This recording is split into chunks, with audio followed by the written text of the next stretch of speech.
All right, everyone, welcome back to my channel. So today I'm going to be doing a very simple recipe on how I make garlic mashed potatoes. Now, I kind of already started the bit, and kind of when I started the bit, it's just peeling the potatoes and putting them in the pan, which I'll show you in 1 second. But there are a few ingredients that I do use. Like I said, it's very simple. It's not fancy. It's not southern. It's just the way that I came across this and how I do it. So first we're going to take salt, just any salt. We're not specific in salt. I take a little bit of pepper as well. And the three most important main ingredients for me is onion powder, which is by the Afilliated blend. But you can use any brand because this is the brand that they sell here. Garlic powder, and most importantly, parsley, because I love parsley, and I think that's one thing that I just cannot make this ingredient without. So I'm gonna go ahead and show you guys really quickly on the mashed potatoes boiling. So here am I to show you guys a little bit. This is how it looks. Basically, I just kind of cut them up into cubes, just making sure that they're small enough to kind of grasp that softness that I like. They're pretty soft right now, so at this point, I think it's time to kind of mash them. Sometimes if you do have a masher, you can do it, which is kind of like a circle kind of thing with squares. I don't think I have a masher, so I'm just going to end up probably doing it with a fork. Kind of a natural thing to do, but this is kind of how it looks. So you see kind of like a little bit of this on the rim. I actually added salt on this before I put the potatoes in, and I added a little bit of pepper, and I added a little bit of garlic and onion powder just to kind of set the mashed potatoes a little bit kind of going before I add, because I'm going to add more eventually once I'm mixing it, but I just decided to cook it in a little bit to kind of have that little mixture. So that's kind of the good part about adding it beforehand, and I think it's pretty good. So now we're just going to kind of take these out and, you know, go with it. So guys, I'm not a professional cooker, but I do try and kind of do different things and kind of go around. So I have the potatoes here. They're kind of like really heating up. I like to add a little bit of more pepper to the mixture right after it, just because, you know, you never know. And I'm gonna add a little bit of butter. I don't like using mayo on my mashed potatoes ever. When I was little, I used to have it that way, but then it's not healthy for you, so neither is butter, but I just can't do the mayo. So I use the Light Parkway Fresh and Creamy Taste. It's 30% vegetable oil spread. So it's butter, but it's a little bit light. I guess it's 50 calories, 110% sodium. But yeah, that's the one I use. That is what I use. So I take like about a decent amount of butter. Well, I'm using a fork because, you know, life. So I'm going to show you guys in 2 seconds. I'm not a professional filmer, so trying to film me cooking directly, it's not working to my favor. But we're going to do this together. We're going to do this together. All right, so let me show you guys really quickly how this looks. So at this moment, this is the decent amount of butter that I wanted on my mixture, so I added that as well. I am going to be adding a little bit of garlic powder. Like I said, this is the brand. So I'm just going to add a little bit of that. I know it kind of spreads it to a little bunch. Sorry about that. I'm going to add a little bit of, you know, onion powder as well. I like adding a decent amount. Now with parsley, you can kind of play around with it to as much as you like. You don't have to really add a lot, but since I really like parsley, I like to add a bit. So this is what it looks like. I'm gonna mix the mixture now and then come back to you guys on how it looks. All right, everyone, so this is kind of what it looks like. I already tasted a little bit. It needs more garlic and onion powder. Actually, it needs a little bit more of everything because I like to taste the garlic.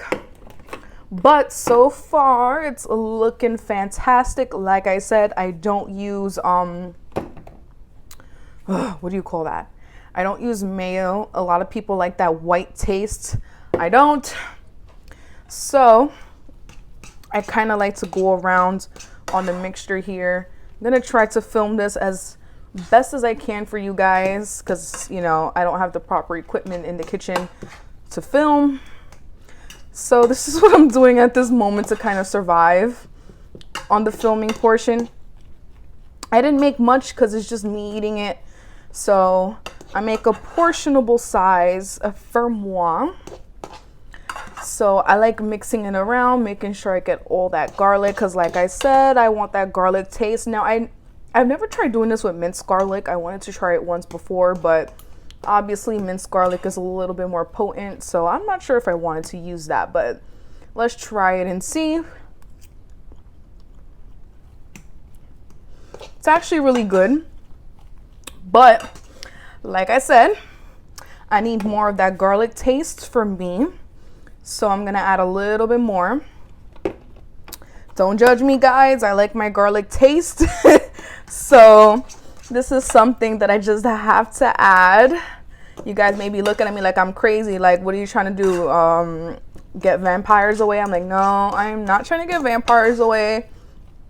I love garlic. It's something that I would use in all my cooking. But unfortunately, I don't cook as much as I should. But when I do like to use my fair share of garlic. So that is one ingredient I like to keep. So I'm going to taste this one more time, but I think it's going to be the right amount of garlic for me because I know how I am. Of course, all of you don't have to do this. It's the perfect amount of garlic. All right, guys, so I'm going to show you my plate because I already had chicken made. So I'll show you the last result of how it looks. All right, everyone, I decided to add a little bit of light to this, but this is my garlic mashed potatoes. It looks super amazing. It's not meant to be creamy. I know people are like, why don't you add some type of creaminess? No, I don't like creaminess. So this is the best way for me to actually provide some, I don't know, I guess a lesser dairy version of mashed potatoes, I want to say, because I don't know the proper term. But this is very simple. I only literally used 4 ingredients, which was the salt, the pepper, garlic, actually 5, sorry, garlic, onion powder, and parsley, along with the salt and the pepper. So it's a really easy ingredient to make, and it's a really easy meal to make if you don't want to have plain mashed potatoes, which I don't like to eat anymore. This is kind of like a substitute that I would do. So listen, guys, I mean, I think this is great. So it's a version for me to do, but if you guys want to do it, this is the simplest recipe that I could have offered, honestly. So yeah, that's how Lisa makes it. All right, guys, so literally that is the entire recipe that I've actually made with the mashed potatoes, and I'm super happy with it because it's just something that I hardly make. Like, I haven't made mashed potatoes, especially garlic mashed potatoes, in months. But I'm so happy that I finally made it because it's something I really like to eat. It's simple, you know, it's not creamy. It's just something that I just want to have it for flavor without all that creaminess because I don't like it particularly. That's my opinion. But anyway, if you guys want to see more cooking videos from me, I can definitely provide that. I'm not a professional cooker, but there are certain things that I do cook that are kind of interesting to my opinion. And I don't use a lot of ingredients when I cook, just because I'm trying to live more of a healthier lifestyle. So that is 100% for sure. So if you guys do want to see those videos, just comment down below and I will continue to make them, and probably will give you more energy to cook more. So if you guys watched this video to this point, thank you so much for watching this video. Please like this video and comment down below if you want to see more videos of what I cook in my daily life, or Spanish cooks, whatever you guys want to see. And without further ado, guys, I'll see you in my next video.